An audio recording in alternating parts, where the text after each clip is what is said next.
Well, I'm Kevin Rowe with iPlan Tables. Some of your companies I certainly know. My previous life, my swamp, if you will, is I ran Western Blueprint here in Kansas City for 25 years. And been in the blueprint business, delivered prints as a kid at my dad's shop that ended up going away, but Western has been there forever, and 42 years this year. So kind of understanding the construction information cycles from A to Z. I still own a print shop, if you will, and I sold Western, my portion of Western 12 years ago. I still own one in Beltsville, Maryland, Washington, D.C. area. Washington, for all it touts as being green, is the least green city of all, and you can't kill paper up there. One side's yelling green, green, green, green, and the other side says just print, print, print, print, print. So we kind of wrestle with both. So that's kind of our background. When I left Western Blueprint, we had 130 people. They have about 4 now. And what we had seen was paper was going to continue to go down. At least we felt it was, and the reason being that it's a tougher way to communicate. The expense. There's a huge green factor in the production of paper. So there were a lot of factors against it. But being the age I am, there's a lot of factors for it as well. There's guys that will tell you that I can do it quicker in paper than I can electronically. And that's probably true to a certain point, depending upon the depth of the estimation and what you're trying to do with it. It's a personal choice. I mean, our units are all over the country. We're in about 40 states. I've got the electronic plan table out here. And we built it with the idea, and we built a couple of Frankensteins, and we just had an idea that there was a niche in between the tablets, which we had worked with clear back in early 2000 with the Fujitsu tablets, which were actually the norm back then. There were no iPads, there were no Surface tablets. And we saw the coolness of being able to electronically convey the information. But coming from the paper side of it, we also saw that it's a personal device. It's not a device. I mean, how many people have you seen trying to show you something on an iPad? It's pretty wonky. It doesn't work real well. So we thought that there was a need for something in the middle of that. And so we developed the iPlan table about 7 years ago, the first iterations of it. Bill Strength, who's running around here from Pitt State, was one of my first customers. And if anybody here knows Bill, any dollar that doesn't go to a student, he just as soon holds you up for it. So he bought one, called me about 2 months later and said, give me 2 more, my kids won't go back to their desks. During our formation of the company, if you will, my wife owns a daycare center. So along the wall are little monitors. We'll call Logan my marketing manager. So Channel 9 News is running and it's going across the iPlan tables, even though we're based in Cheyenne, they're built up in Liberty. He's pushing on the thing and nothing's happening. Now Logan's 18 months old. He cannot read, he cannot write, but he already understood that the touch wasn't working and was not real happy about it. And that was the only focus group I did before we started building it. That's it, I saw it. There it is. That's not only the next generation, but then I'm old enough to talk to the existing generation of why, if you will, why electronic. Now we're going to kind of go in who uses it. Well, it's anybody that has a plan sheet. Tomorrow we're at Mosaic Life Care, and if you come by you'll see why, because it's just a better way to look and communicate using your information. Our tables articulate, they sit, they stand, so you have a human factor of it. People like Cushman Wakefield, we work with nationwide, you cannot sit all day and look at your plans. They have a whole division that does nothing but space planning and architectural work for companies like UPS, Tide, and they have this huge room of people that do nothing but work with plans all day. So, and you cannot sit all day, you have to log your time. You have to log how long you sit and how long you stand because of the health benefits. General contractors, it's obvious, they'll use it for estimating. Why? Because the estimating softwares now are getting pretty sophisticated. They allow you to do a lot of information exchange, a lot of being able to do it from anywhere. I don't have to just sit at my desk and do it. And we don't just have one-off copy. Years ago, I was at a general contractors in St. Louis, and everybody here familiar with the trailer set, what they call, the one-off, we paste everything to it, we staple to it, the one, this thing that becomes this monster. He had me steal it. And he came in the next morning, because we were touting digital, if you will, and he came in the next morning and said, okay, let's get started on it. Let's grab a trailer set. nobody could find it. He says, my point exactly. There's one copy of that thing in the whole world. That can't go on any longer. You've seen Bluebeam kind of go from a novelty, Bluebeam software, everybody familiar with Bluebeam, or have used it or at least heard about it. Bluebeam's gone from, kind of a novelty over the last 15 years to pretty much the de facto PDF viewer standard in the industry. We worked with them. Western Blueprint was their seventh dealer in the country. And everybody thought they were crazy to go against Acrobat. It's really done very powerful. But now you've got PlanGrid. Now you've got Procore. Now you've got OnCenter. You've got PlanSwift. You have a suite of softwares that are coming out that will take advantage of a device like ours because the information can be handled electronically very, very quickly. The holy grail for our device was when I could look at a 30 by 42 in one piece. So for estimating, it's not what you can see that bothers you, it's what it is. It's not, hey, I can see that section of it, but just think back on each one of you individually how much time. Now, as it happens, it's no big deal, but think of at the end of the week how much time you spend panning, zooming, and scrolling.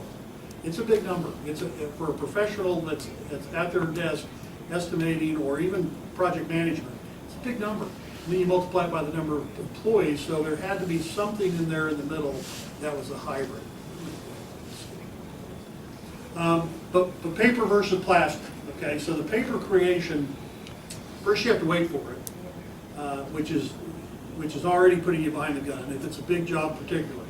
I'm doing a job right now at my Beltsville, Maryland shop for the IMF. There's 8,700 originals on the project. And they are not being managed at all. They're all paper-based. And it is the biggest zoo you have ever seen in your life. And anybody that's done a stadium or anything with multiple sheets, I mean, unfortunately, I go back to the I printed the last blueprint project here in Kansas City, which is Truman Medical Center. But if you think about all the paper that's generated, something like a Bartle Hall or a Union Station, we printed that. We printed the Sprint campus. If the Sprint campus is 1 million square feet, we printed 15 million square feet of prints to convey that information. And so those numbers just weren't sustainable, and that's what we started seeing in our monthly 2 and 3 and 4 million square feet a month of prints. I saw it edging down. That's when I sold my portion of it, because we knew that eventually was going to go away. Now, unfortunately, it's been pushed onto a lot of you all. It's not like the paper totally went away, but all of a sudden we have to now print it ourselves. And then you get into, if you print it internally on your own plotter, that's 30 cents a square foot with the ink, toner, and service contract. That's $2.70 for a 30 by 42. Now, you don't see it right away. If you had to pay for it right then, you'd get it. But you don't see it right away, but all of a sudden at the end of the month, you got a pretty big plotting bill that's to get that information. So, okay, let's get it up onto 3 30-inch monitors on our desk. Well, then you have the same issue or the same problem. I'm not talking against it because it works. Anything you're doing today, your companies are successful enough that you're here. So it's not like it's terrible and the sky's falling and everything's bad. But even 3 30-inch monitors are spending all day doing this. And panning, zooming, and scrolling. And taking programs up and taking programs down. And so that's what we tried and are eliminating. But you'll see some iterations and some different versions. The reason being is I want to look at my specifications. That project, 5 iPlan tables, this is 4 years ago. 5 iPlan tables, no paper allowed. There's 5 kiosks that everybody goes to on the project to look at the information. The document controller, which is a position that, if you're large enough, is starting to become a real position. Not just let somebody who's a project engineer do the printing because nobody wants to deal with it. There are now project document controllers, if you will, that allow you to go in and actually manage that information, push it out to those units, and that's where everybody goes to look at it. Those particular ones are very popular for BIM. To get a BIM model out onto the project and out to where people can actually use it, we provide those for a multitude of customers. Most of those are CRBs, Clark Richardson Biscuit based here in Kansas City, that we provide for them. And I think we have them in about 6 or 7 states. The sit-stand desks, you'll see most of it, again, ergonomic, but the idea is the same. I want my information, but I don't want to constantly have to open my program, shut my program down. This particular unit's what we call the hybrid model, but it's very, very powerful for them. This is a mid-range, an absolute mid-range electrical contractor not huge at all. That's their third unit. And if you look at it, he runs his whole office from there. He's got his email open, he's got his PlanSwift open in the middle, he's got his, whatever else. Unfortunately, when I took the picture, it appears he has Walmart.com open as well, so he might have been doing a little shopping. That was around Christmas time. But you'll just see different iterations. This is one that's very popular with Turner, 246s. The whole idea is, how is your company handling the information? And when we go back to that, here's some questions that we like everybody to kind of go through. It just so happens that we do consult on this kind of thing, but really it's not necessary much anymore.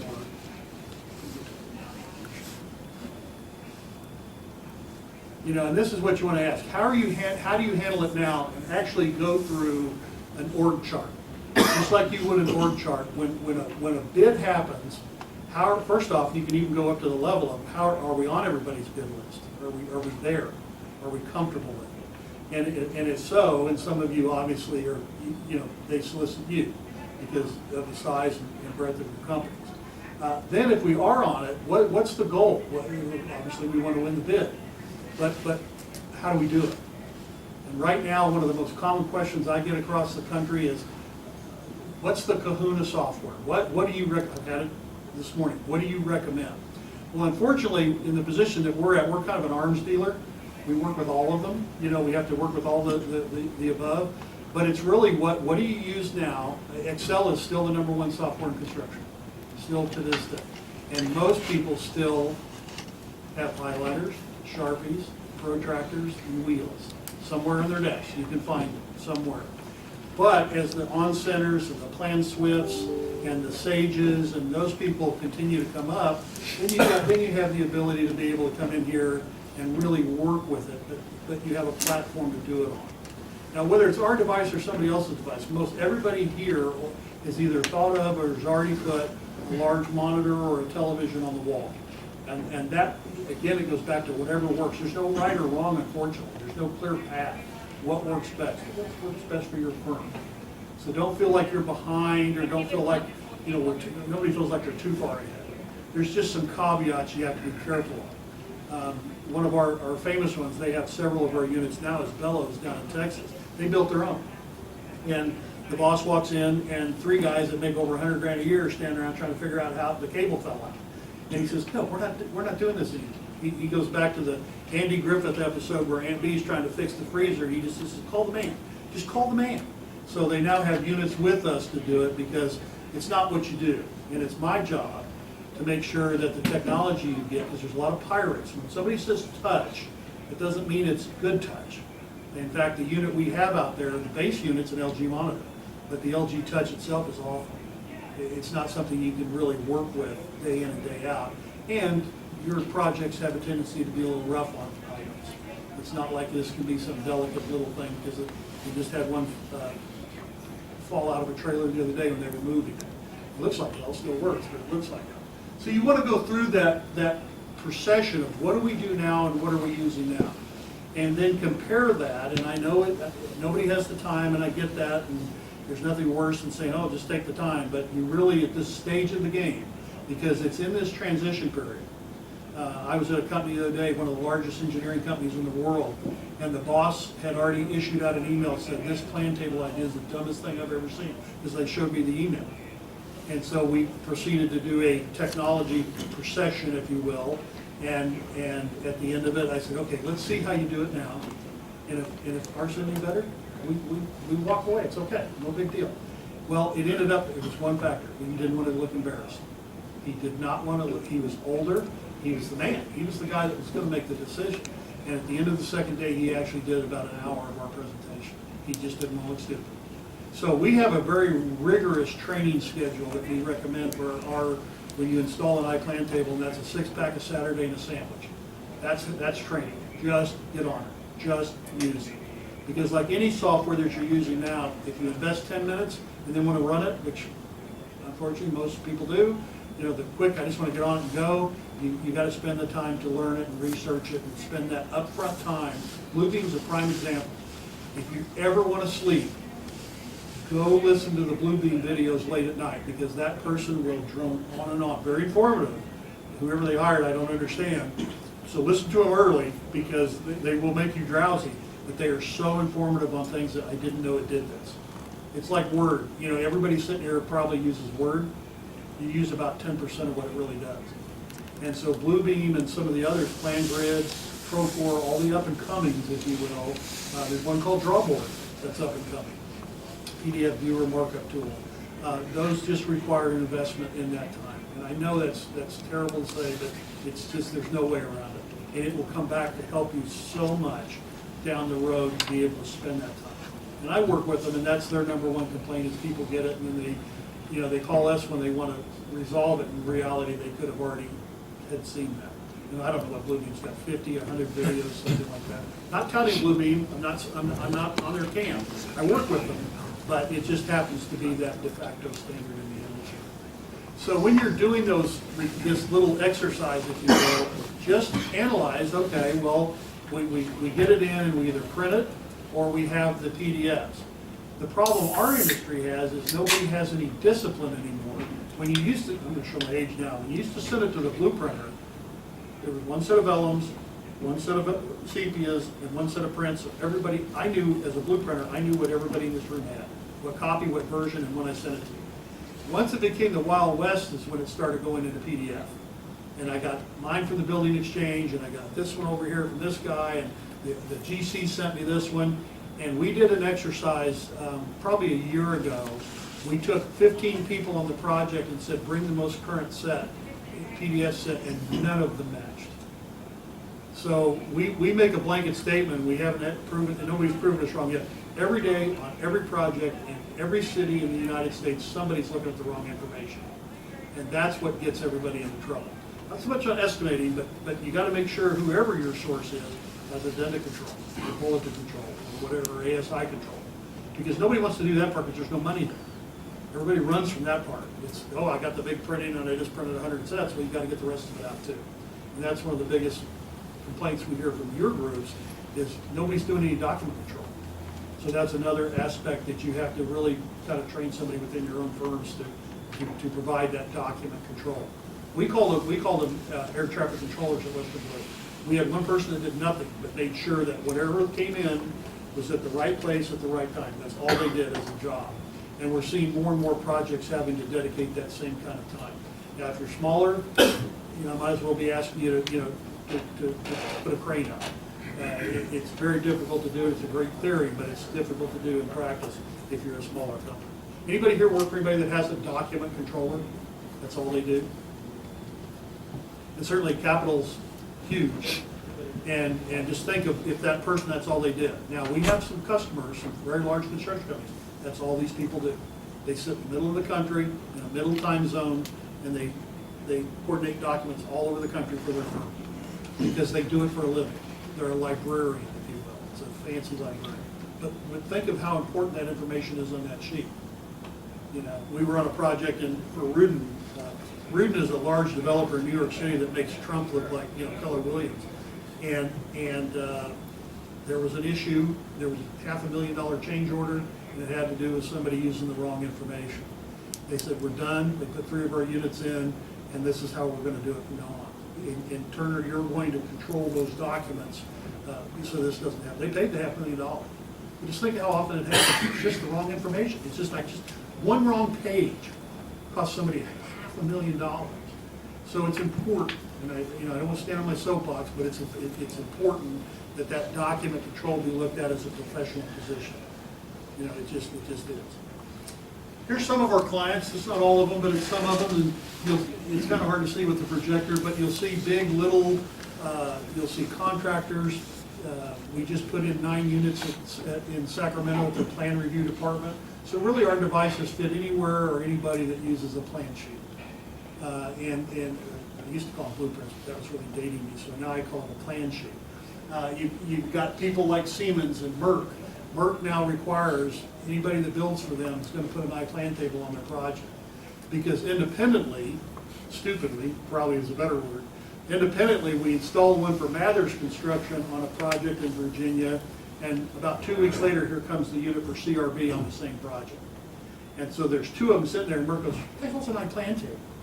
So we just recently got back from Plymouth meeting, Pennsylvania, and Genesis Construction, who will be getting theirs next week. If you build for them, you're going to provide one. Perrick is a good example, Perrick Construction. They have 11 of our units, and they actually have more than that because at the end of a project, they load it with all the project documents in a closeout app, put it on the table, and they give the whole table to their client at the end of the project. Why? Because it's actually cheaper than what they budgeted if they gave them paper.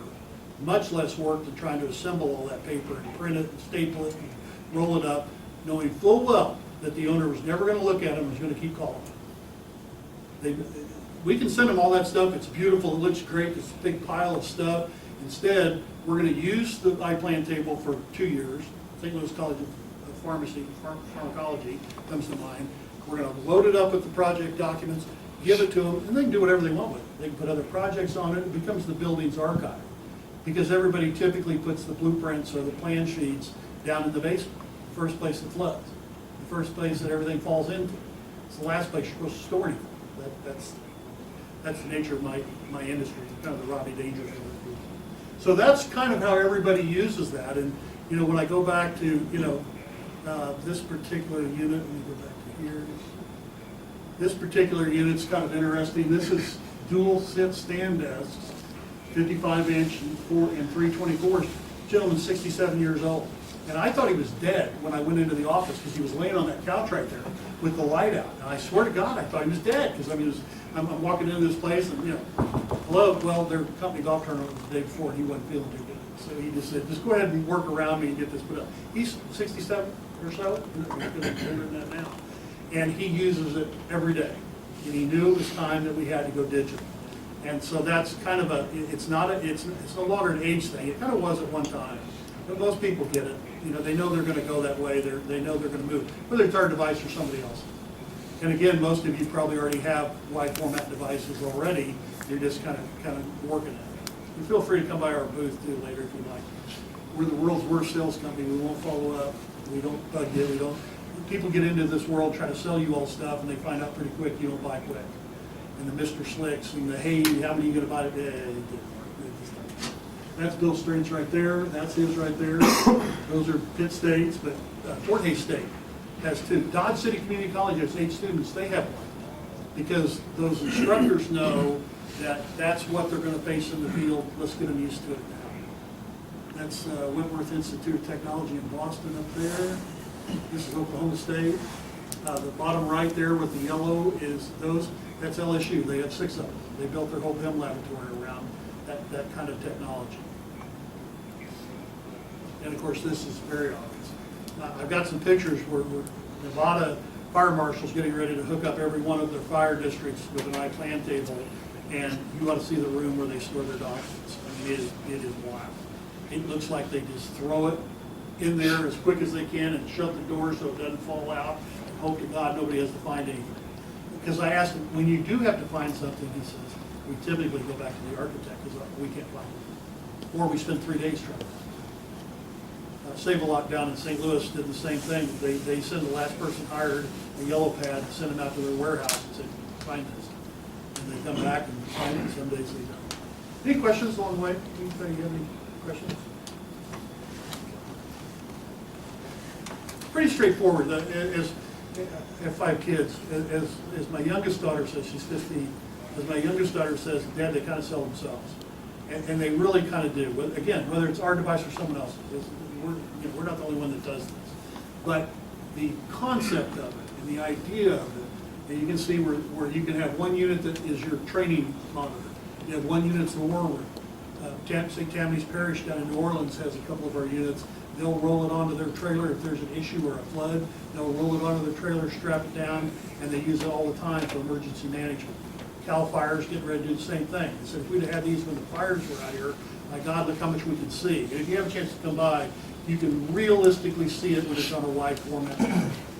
A human has to interpret the information. So if it's small, your brain is thinking about, okay, what does this really look like? The smaller it is, the harder that is to do. A good contractor friend of mine one time stated, we've been doing BIM for 50 years. That's what a contractor does, is we take a 2D drawing and make it 3D. That's what we do. But now that we're getting in 3D, it's a little trickier for us to do that because it's not going through our brain. It's not going through that interpretation. Here's a sign that Whiting Turner has over above theirs. Either you use the iPlan table or we're not responsible. I'm not responsible for the grammar. This is just this is the actual sheet that's on top of it. And that gets to the power of the risk, because it's all about risk. It's about, I've got to make sure that I've got the right information in front of me, and that it's accurate, and that it's timely, and that those kind of things are in front of me, because if they're not, they're going to be behind me at some point 6 months down the road. You're going to deal with it one way or the other. And there's so much litigation, and there's so much risk involved in what you all do. It amazes me what you do. It just amazes me sometimes. The amount of, if I blew a print job, okay, we had a job for Hollis & Miller we worked on one time, and somebody had written a not too nice comment in the margin of the paper. Well, we printed 100 sets with that comment on every one of them, so that was our risk. We had to print it over, no big deal. You all are getting into the financial of those types of things. And that's really us. That's really what we do and kind of where we fit and where we are in the information chain.